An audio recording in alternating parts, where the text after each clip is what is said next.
नमस्कार दोस्तों, माधव पहल एकेडमी से मैं दीपक सर आप सबका फिर से स्वागत करता हूं। जैसा कि आप लोगों को पता है कि अभी हम लोग तीन सीरीज़ चला रहे हैं, इंडियन हिस्ट्री की, इकोनॉमिक सर्वे की और छत्तीसगढ़ के जनजाति की।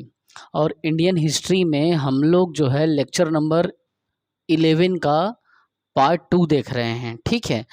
और हमने कल सिंधु घाटी सभ्यता के बारे में स्टडी कर लिया है और आज हम सिंधु घाटी सभ्यता को थोड़ा सा और स्टडी करेंगे और उसके बाद कल एक और वीडियो में सिंधु घाटी सभ्यता को ख़त्म कर देंगे। मतलब सिंधु घाटी सभ्यता को इतना बड़ा ब्रॉड सभ्यता है, इतना बड़ा ब्रॉड मतलब सिविलाइजेशन पूरा कल्चर है उसका, तो उसको क्या है 3 लेक्चर तो लगेगा, जिसमें से मैं दूसरा लेक्चर अभी ले रहा हूँ और एक लेक्चर इसका लूँगा फिर सिंधु घाटी ख़त्म।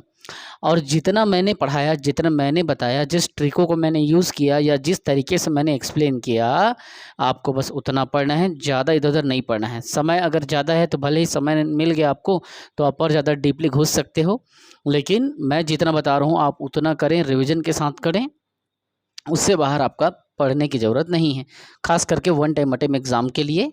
और 4 के बीच में आपको बोलने के लिए या लोगों को समझाने के लिए इतना काफ़ी है, ठीक है। क्योंकि शिक्षा इंसान को केवल सरकारी नौकरी के लिए नहीं बनाती, शिक्षा इंसान को मल्टी डायमेंशनल तैयार कर देता है। 4 के बीच कह सकते हैं, बोल सकते हैं, सही और गलत में भेद रख सकते हैं और आप एक अच्छे सभ्य और शिक्षित व्यक्ति, शिक्षित नागरिक बन करके राष्ट्र के विकास में योगदान दे सकते हैं। तो चलिए हम लोग सिंधु घाटी सभ्यता के लेक्चर 11 के पार्ट 2 को स्टार्ट करते हैं, ठीक है। पार्ट 1 पार्ट 2 मैं उसी सेगमेंट को बोलूँगा जिस सेगमेंट को मैं जैसे सिंधु घाटी सभ्यता को मैं चला रहा हूँ, सबसे पहला इसको चलाया था वो पार्ट 1 कहलाएगा, 11 है ना। लेक्चर 11 12 13 भले कल आएगा, लेकिन कल पार्ट 1 लिया हूँ, आज ये पार्ट 2 है, ठीक है। एक पार्ट और लूँगा। तो सिंधु घाटी सभ्यता में अब हम लोग देखते हैं कि जो हड़प्पा है, हड़प्पा पे कहना चाहिए कि जो मुहर हमको प्राप्त हुआ था हड़प्पा से, जिस प्रकार का मुहर प्राप्त हुआ था वो कैसा था, आयत के आकार का था, ठीक है। मतलब आपको आयता आकार का जो मुहर हमको प्राप्त हुआ था उससे ये पता चला कि स्त्री के गर्भ से निकलता हुआ पौधा दिखाया गया था। ये क्वेश्चन बहुत ज़्यादा फैक्चुअल है और इसको पूछा जाता है कि किस कहना चाहिए स्थल से स्त्री के गर्भ से पौधा निकलता हुआ दिखाया गया है, तो आपको लेना है हड़प्पा, ठीक है। आगे आपको देखना है हड़प्पा कहाँ है, मैं बता चुका हूँ आपको, पाकिस्तान, ठीक। नदी आपको होमवर्क दे रहा हूँ, नदी मैं कल बताया था किस नदी के किनारे है, कल आपको बताया था, जैसे कि मोहनजोदड़ो को मैं बताया था कि सिंधु नदी के किनारे है करके। आपको क्या करना है, आपको ये बताना है कि आपको हड़प्पा और मोहनजोदड़ो किस नदी के किनारे है, ठीक है, आपको बताना है। आगे हम लोग देखते हैं कि मनके का कारखाना, इस सभ्यता में एक विशेष की बात ये थी कि मनके बनाने का जो कारखाना है, जो कहना चाहिए कि एक इंडस्ट्रियलाइजेशन को या औद्योगिकरण को उस समय का दर्शाता है, तो वो कहाँ से हमको कारखाना मिला था, तो लोथल से और चनहुदड़ो से। मनके क्या होता है ये भी आप मुझे बताएंगे कि मनके बनाने का कारखाना था, तो मनके क्या है, ठीक है, ये भी आप मुझे बताएंगे, और नहीं बता पाएंगे तब मैं बताऊंगा, ठीक है। और उस समय जो लिपि थी सिंधु घाटी सभ्यता की, वो लिपि क्या थी, तो उस समय जो लिपि थी वो भाव चित्रात्मक थी, अर्थात इसको पिक्टोग्राफिकल जो लिपि होता है ना, पिक्टोग्राफी, भाव चित्रात्मक, उस समय हम अपने भावों को चित्रों के माध्यम से प्रदर्शित करते थे, ये हमारी लिपि थी सिंधु घाटी सभ्यता में। इसमें क्या होता था, दायां से बायां चला जाता था, ठीक है, मतलब ठीक अपोजिट, दायां से बायां इसकी जो लिपि थी वो याद रखना, कहाँ, तो दायां से बायां, दायां हाथ फिर बायां हाथ, तो यहाँ से यहाँ, ऐसा आपको याद रखना है, दायां से बायां। इस लिपि की क्या विशेषता थी, अब यहाँ पे एक इम्पॉर्टेंट बात मैं आपको बताने वाला हूँ कि लिपि में क्या ऐसी बात थी। देखो, लिपि भाव चित्रात्मक थी और दायां से बायां चलता था, दायां से बायां, लेकिन इसकी विशेषता क्या थी, जब कभी भी अभिलेख में एक से अधिक पंक्तियां जैसे होता था, तो इसमें बात ये आती थी कि पहली पंक्ति जो है दायां से बायां होता था, मतलब ऐसे, ठीक है, और जो दूसरी पंक्ति है वो बायां से दायां होता था, समझ रहे हो, जिग जैग। पहली पंक्ति क्या किया, दायां से बायां चलाया, और दूसरी पंक्ति आपको लिखना है, फिर नीचे आकर के वो क्या कर रहा है, बायां से दायां, मतलब एक बार इधर से एक बार इधर से। तो ये विशेषता इसमें थी, पहली जो पंक्ति थी वो दायां से बायां था, दूसरी पंक्ति बायां से दायां था। इसमें क्या होता था, एक चीज हमने देखा, जब हम लिपि की बात करते हैं या लेखन की बात करते हैं, तो उचित लेखन कला का सर्वप्रथम साक्ष्य कहाँ पे मिला, तो अच्छे तरीके से सिस्टमेटिक उचित तरीके से लिखने के लेखन कला का सर्वप्रथम जो साक्ष्य मिला वो सुमेरिया से मिला। कहाँ से मिला? सुमेरिया राष्ट्र से हमको उचित लिखने के या कहना चाहिए कि कला प्राप्त हुआ। ठीक है, उसी को हम लोग देखते हैं। तो सबसे पहली बार अगर कोई प्रचलन कहीं हुआ तो सुमेरिया में हुआ था, जो कि उचित लेखन कला का सर्वप्रथम साक्ष्य था। आगे हम लोग देखते हैं, सिंधु सभ्यता में नगरों का व घरों का, उस समय जो नगर बनते थे और जो घर बनते थे ना, वो ग्रिड पद्धति पे बनते थे। ग्रिड पद्धति या ग्रिड सिस्टम या ग्रिडिंग सिस्टम क्या होता है? एकदम सरल सा चीज़ है। इस पद्धति में जो नगर में जो घर बनता था ना, वो दरवाज़ा क्या होता था, मुख्य सड़क में ना खुल करके पीछे खुलता था। आपके यहाँ दरवाज़ा क्या है, मुख्य सड़क में खुलता है, आपके यहाँ हमारे यहाँ आज के समय पे देखे हैं, है ना। इसमें क्या होता है, दरवाज़ा पीछे खुलता था। ठीक है, ग्रिड पद्धति में दरवाज़ा की भी बात मैं बता रहा हूँ, खिड़की की भी बात बता रहा हूँ। तो दरवाजे प्लस खिड़कियाँ जो है पिछवाड़े की ओर खुलते थे। ठीक है, आगे आप देखते हैं। लेकिन इसमें एक बात ये आती है कि ऐसा कौन सा स्थल था जहाँ का दरवाज़ा जो है ग्रिड पद्धति पे आधारित नहीं था, या दरवाज़ा जो है सड़क की तरफ खोलता था। उसके लिए आपको लेना है लोथल। और लोथल कहाँ है, होमवर्क में आप बताइए। ठीक है, आप कमेंट करके बताइए कि लोथल कहाँ है। तो लोथल एक अपवाद था। लोथल जो शहर था वहाँ का दरवाज़ा जो है सड़क की तरफ खुलता था, ना कि पीछे की तरफ। ठीक है, तो ये बात याद रखना, इतना बन जाएगा। अगर आपसे पूछा जाए उस नगर का नाम बताइए जिसका दरवाज़ा पीछे की तरफ ना खुल करके सड़क की तरफ खुलता था, तो वो होगा लोथल होगा। इसमें और आगे जाएंगे, जब इस समय पे इन लोग अपनी जीविका के लिए जब बात आता है, तो जो भी फसल उसल करते थे या जो भी साक्ष्य वगैरह हमको मिले, अब उसमें थोड़ा देखेंगे ताकि इनका आर्थिक जीवन कैसे चलता था या ये कैसे पेट का पालन करते थे, है ना। तो इस समय क्या था, जब हम सिंधु सभ्यता की बात करते हैं तो दो प्रमुख फसल का बात आता है, गेहूं और जौ। गेहूं का और जौ का। तो इस समय की अगर आपको 5 विकल्प 4 विकल्प दे दिया जाए, बोला जाए कि इनमें से कौन सा फसल जो है सिंधु सभ्यता में प्रचलित था, तो आपको क्या लेना है, गेहूं लेना है और जौ। आप समझ जाना, मैं लिख दूंगा, दाल लिख दूंगा, गेहूं लिख दिया और मैं जौ लिख दिया, फिर ए और बी और सी लिख दिया। ऐसे तो आप बना लेना कि इस समय जो है कौन सा फसल विशेष था, गेहूं और जौ। और इन लोग क्या करते थे, हमारे अब एक प्रकार के पूर्वज ही थे कहीं ना कहीं। तो हमारे जो कहना चाहिए सिंधु घाटी सभ्यता के जो आदि मानव थे समझ लो, या जो उस समय के अल्प विकसित जो समाज था, वो मीठा के लिए क्या करता था, मीठे के लिए वो शहद का प्रयोग करता था। वो जो अविकसित समाज था, देखिए कितना आगे पहुंच गए थे उन लोग। कहना चाहिए कि गेहूं का, जौ का खाने के लिए मीठे का प्रयोग कर रहे हैं। ठीक है, और हल का साक्ष्य उस समय क्या होता था, हल के साक्ष्य भी हमको देखने को मिला। कहाँ से, तो बनमाली से। मिट्टी से बना हुआ हल का साक्ष्य हमको बनमाली से देखने को मिला, जो कि हरियाणा में आता है। अगर आपसे पूछा जाए हल का साक्ष्य कहाँ देखने को मिला, आप बताना बनमाली। और अगर राज्य पूछा जाए तो हरियाणा। लेकिन वो किससे बना था, सीमेंट का बना था, लकड़ी से बना था, ईंटा से बना था, मिट्टी से बना था। तो आप बताना कि मिट्टी से बना हुआ हल का साक्ष्य हमको बनमाली से प्राप्त हुआ, जो कि हरियाणा प्रांत में आता है।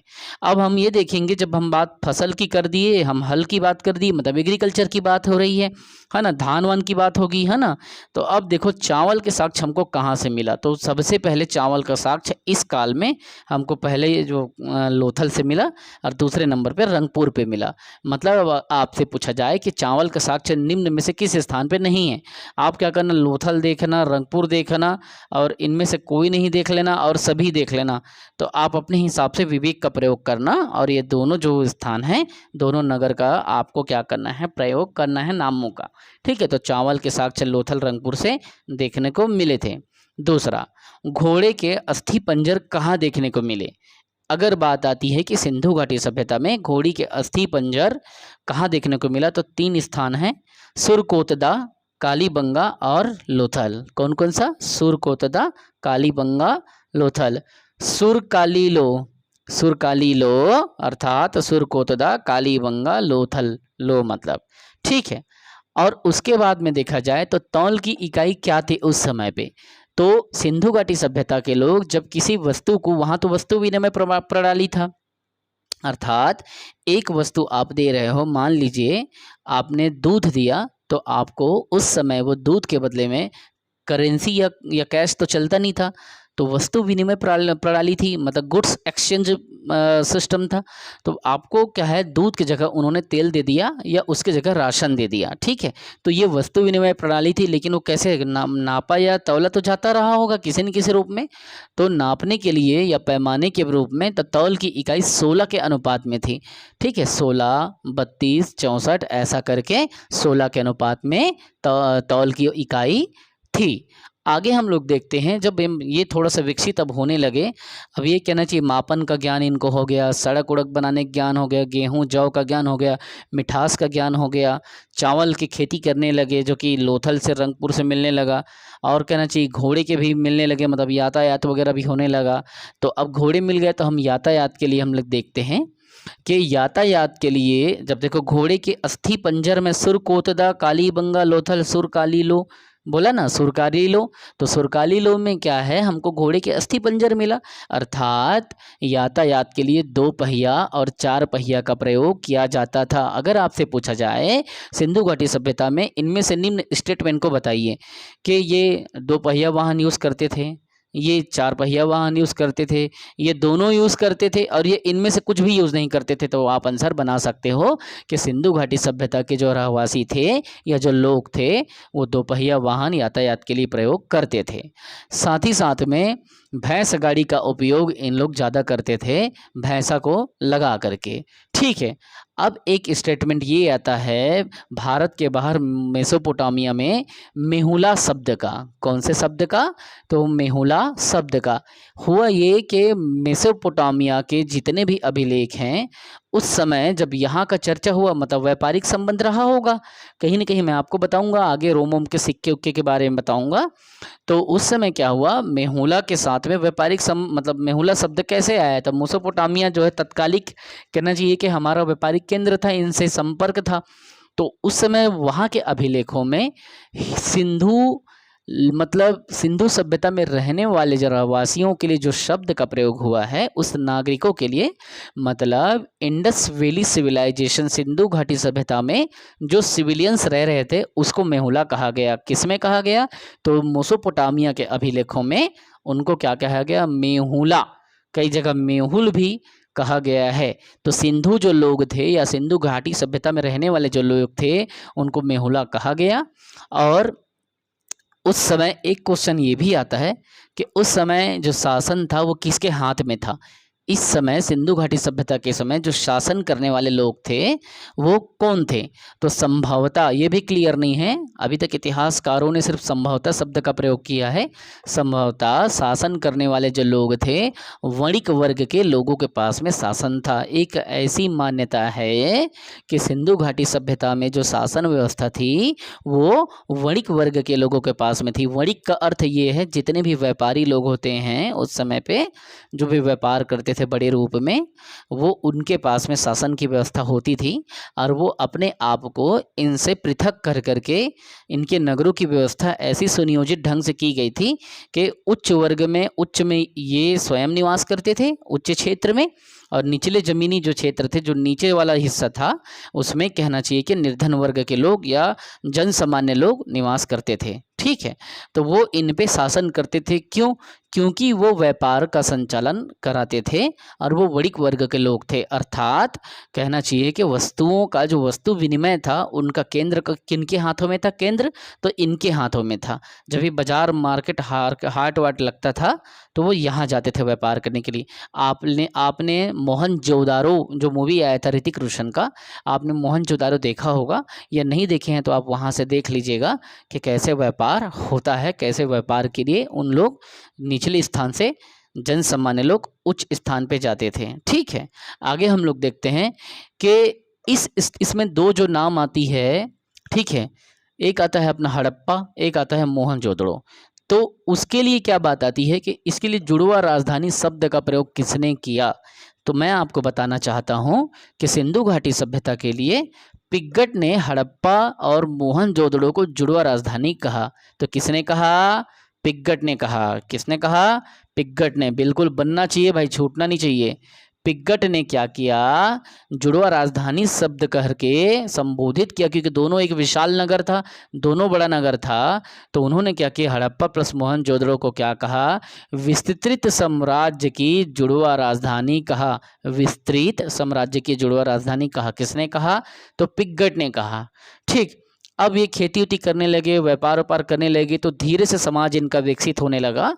और जब ये कहना चाहिए व्यापार करने लगे, खेती करने लगे, तो इनके पास एक चीज का सृजन हुआ, जो कि इनके धार्मिक आस्था का।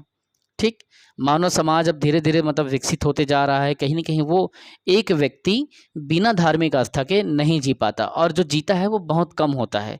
बहुत कम ऐसे परसेंटेज होते हैं जो अपने आप को धार्मिकता से अलग करके जी लेते हैं। तो उस समाज में कहना धार्मिक आस्था विद्यमान थी, और वो क्या करते थे, अब वो उनको खेती करना था, तो खेती के लिए क्या करते थे, वो धरती माँ की पूजा करते थे, क्योंकि उससे क्या होता था, अन्न उनको चाहिए था। और वो अन्न कहाँ से मिलता था, तो धरती माँ देता था। तो उन्होंने क्या किया, उर्वरता की देवी, अर्थात जो वो एग्रीकल्चर करते थे, जो पौधे लगाते थे, उसको उर्वरता, फर्टिलाइज करने का, फर्टिलाइजेशन का एक जो सोर्स था, वो उर्वरता की देवी था, गॉडेस ऑफ फर्टिलाइजेशन। तो ठीक है, तो वो उर्वरता की देवी किनको मानते थे, तो वो धरती माँ को उर्वरता की देवी मानते थे, और वो उसकी पूजा करते थे। साथ ही साथ में वो वृक्षों की भी पूजा करते थे, और वो भगवान शिव की पूजा करते थे।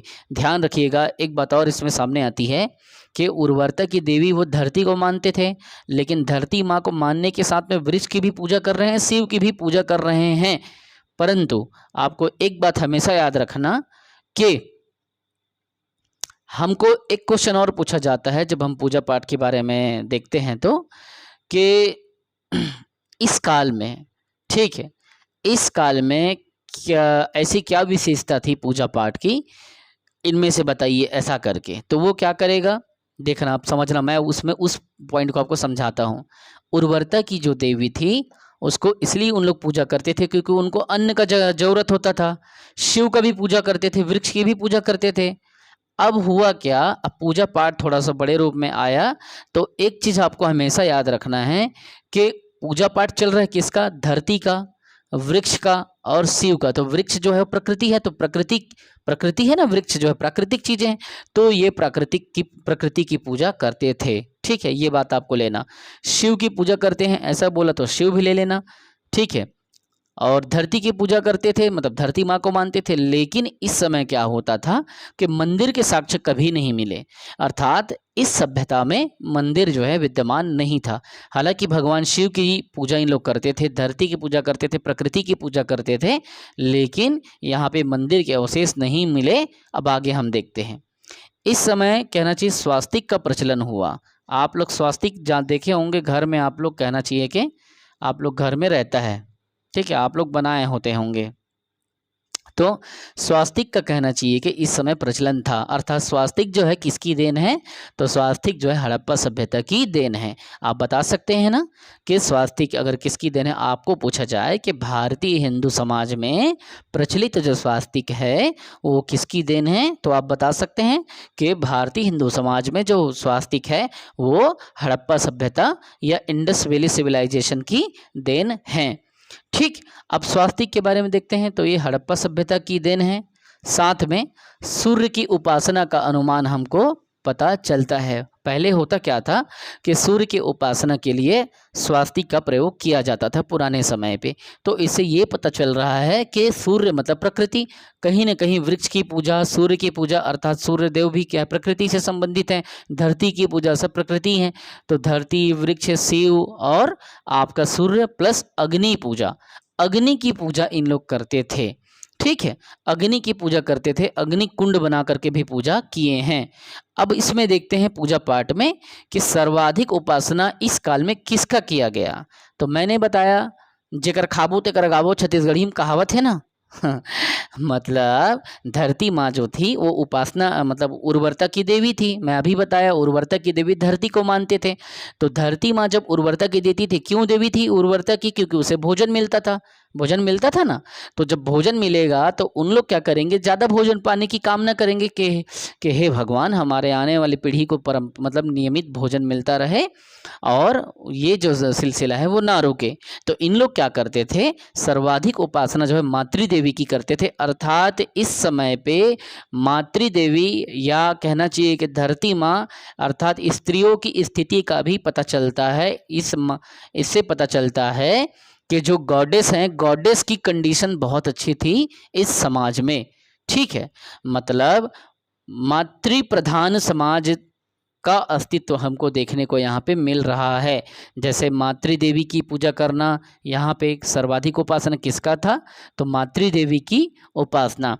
और उर्वरता के लिए धरती माँ का उपासना, मतलब महिलाओं की स्थिति यहाँ पे अच्छी थी कुछ हद तक।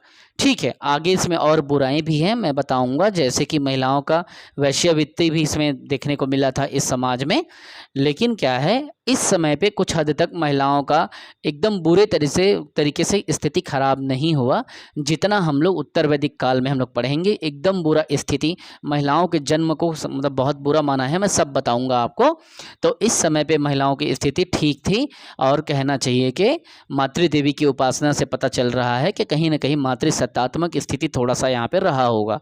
दूसरी बात, सर्वाधिक उपासना में किसका लेना है, तो मातृ देवी की पूजा आपको लेना है।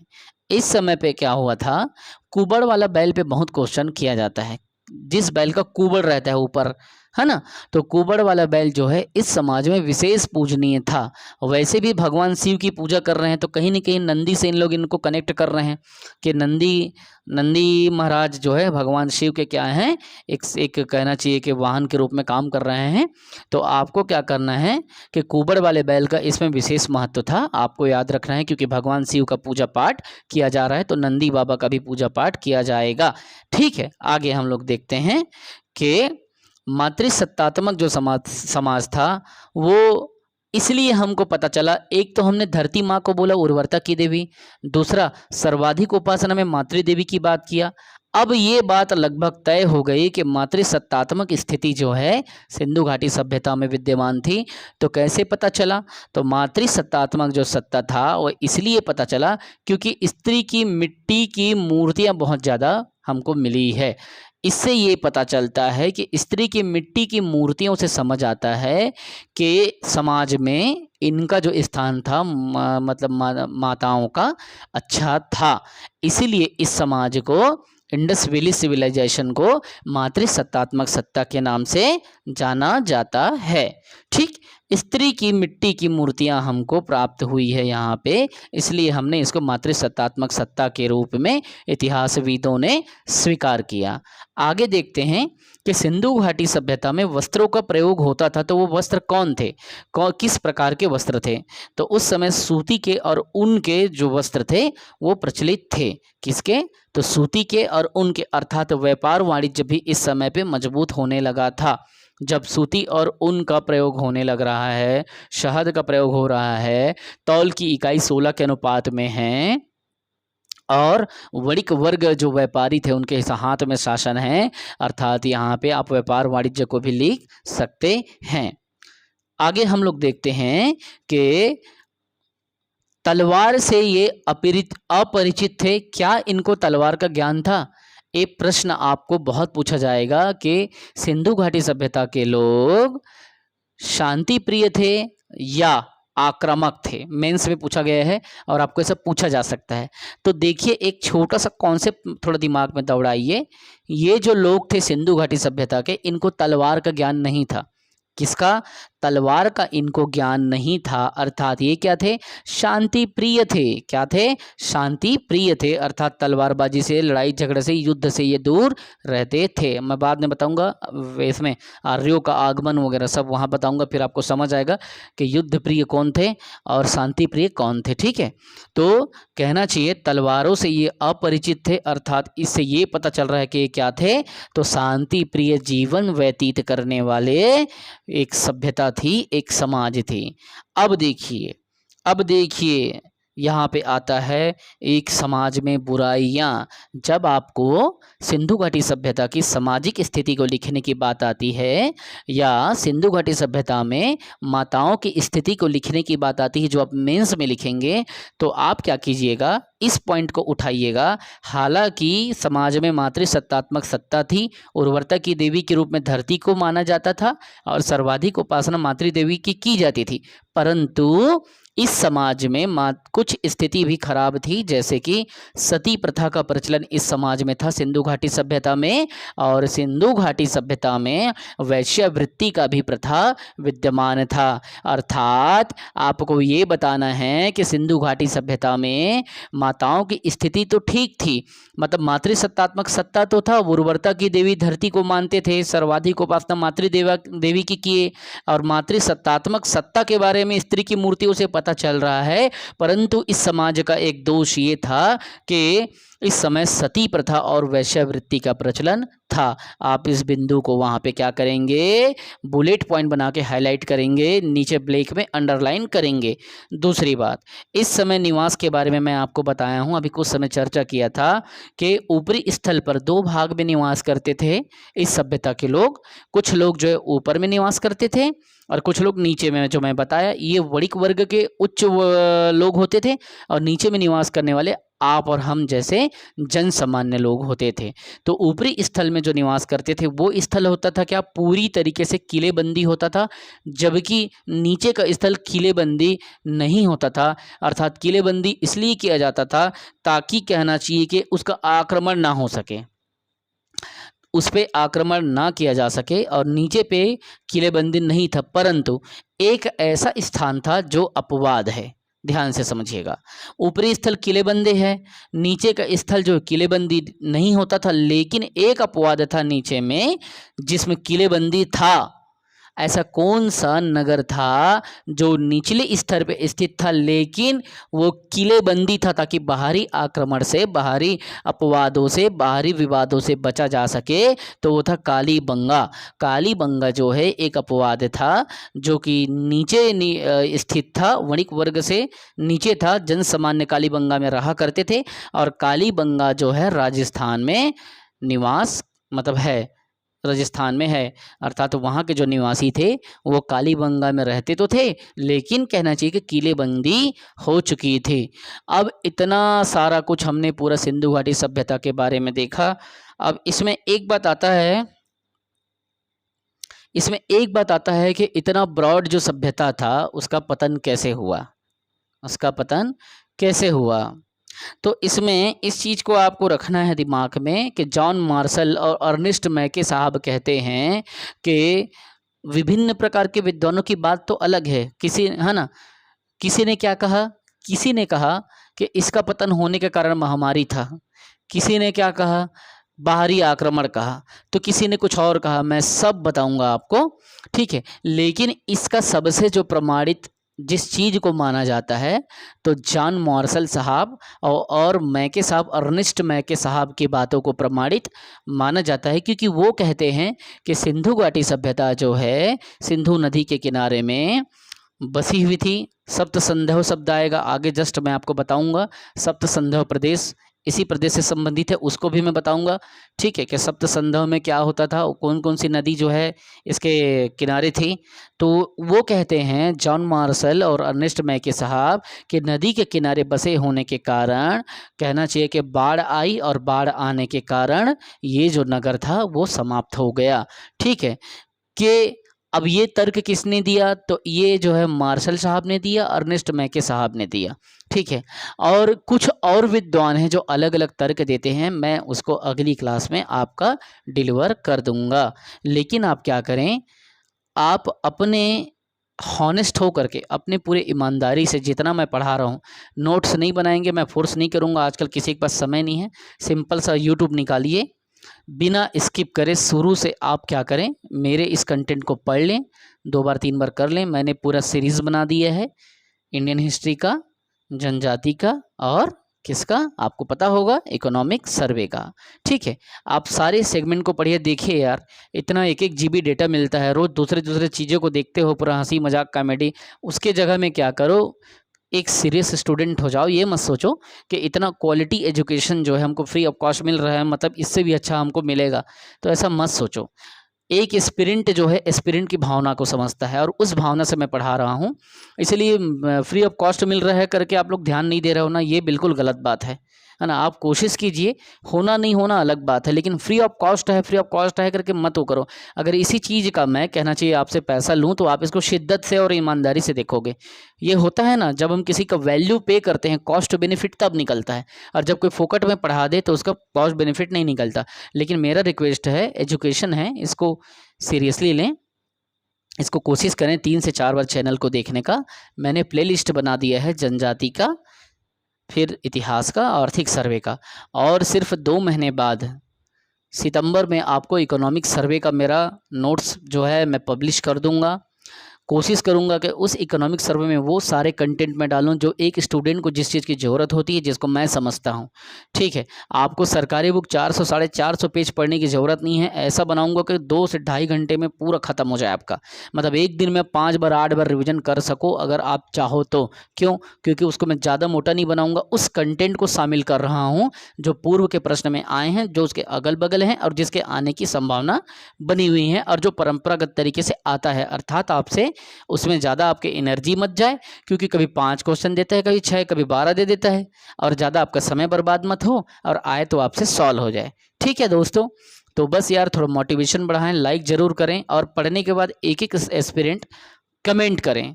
लाइक इसलिए करें क्योंकि यूट्यूब आपको क्या करेगा, मेरे दूसरे वीडियो के लिए आपको सजेस्ट करेगा, इसलिए लाइक ज़रूर करें, मेरा मोटिवेशन बढ़ता है। और कमेंट करके बताएं कि आपको वीडियो कैसा लगा, आपको मेरा एफर्ट कैसा लगा। क्या मैं निःशुल्क पढ़ा के गलती कर रहा हूँ क्योंकि आप लोग मेरे इतना एफर्ट नहीं दे रहे हो? क्या मैं सशुल्क चालू कर दूँ? इसलिए बोल रहा हूँ, अच्छे से पढ़िए। दूसरी बात, कमेंट करके बताइए कि आपको मेरी टीचिंग स्किल कैसी लगी, आपको पसंद आया या नहीं आया। ठीक है, तो जय हिंद, जय छत्तीसगढ़। पढ़ते रहें, बढ़ते रहें, मैं आपके सपनों को सपोर्ट करता रहूं।